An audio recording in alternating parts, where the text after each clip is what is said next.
এই যে হচ্ছে রান্নার জায়গা, এক একটা কড়াই দেখো কত গাইস, এইদিকে দেখো কত বড় ডাঙ্গা সবাই।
গাইস এইখানে এসে পাড়ার ভাইদার সাথে দেখা হয়ে গেল। 4টে বাজে এখন, আমরা আবার যাবো মেন জায়গায় স্নান করতে। আর এই যে সব ভাইরা আলাদাই পোজ। গাইস এইদিকে দেখো কত বড় ডাঙ্গা, সবাই কিন্তু ফটো ক্লিক করতে ব্যস্ত আছে। এই যে হচ্ছে রান্নার জায়গা, এক একটা কড়াই দেখো কত বড় বড়। সারা রাজ্যের লোকের খাবার এই কড়াতেই হয়ে যাবে। চারিদিকে শুধু মানুষ আর মানুষ, আর সব দিকে শুধু ডাঙ্গা বেজেই চলেছে। এত ভিড়ের মধ্যে জানি না আমার কথা শুনতে পাচ্ছ কি পাচ্ছ না, বাট মস্তি তো ফুল করছি আমরা। ও ভাই কি ভিড় এখানে, একটা পুকুরে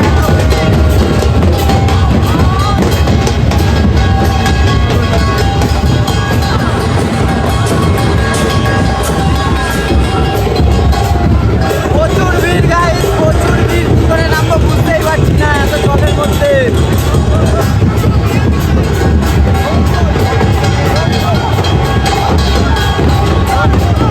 স্নান করা গাইস কমপ্লিট হয়ে গেছে, এখন খুব জোর খিদে পেয়েছে। এসেছি দোকানের সামনে, পরোটা না ডিম টোস্ট খাবো ভাবছি। কি খাবা, কি খাবা জানবো? কি খাবা? পরোটাই খাবো।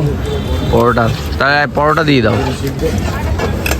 সারা রাত গাইস আমরা প্রচুর নাচানাচি করেছি, এনজয় করেছি, ঘুমাতে আর পারিনি। এখন এই ক্লান্ত শরীর নিয়ে যাচ্ছি মেলায়, যাই একটু মেলা ঘুরে আসি। আর পেপসি খাচ্ছি, এখন দল থেকে দিল ফ্রিতে।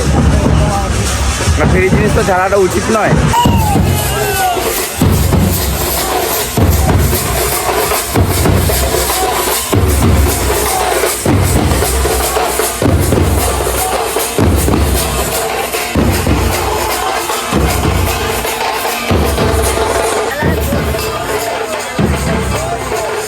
এইদিকে পুরো মেলা, চারিদিকে দেখতে পাচ্ছ গিজ গিজ করছে এই রোদ্দুরের মধ্যে। আমার তো পুরো অস্বস্তি লাগছে, এখন আমার মনে হচ্ছে বাড়ি চলে যায়।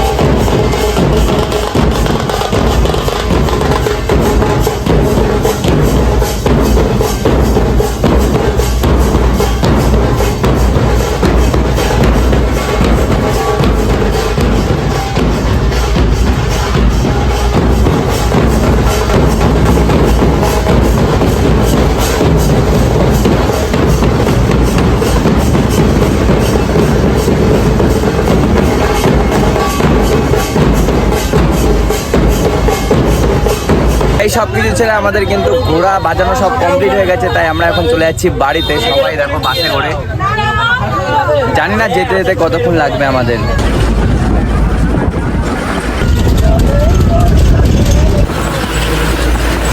ঠাকুরনগর থেকে চলে এসেছি বাড়িতে। এখন বাড়িতে এখনো পৌঁছাতে পারিনি, বাট এখন যাব বাড়িতে। নামলাম দলের বাড়িতে। তো বাড়িতে গিয়ে ডাইরেক্ট ঘুমাবো, কারণ শরীর পুরো ছেড়ে দিয়েছে, ক্লান্ত।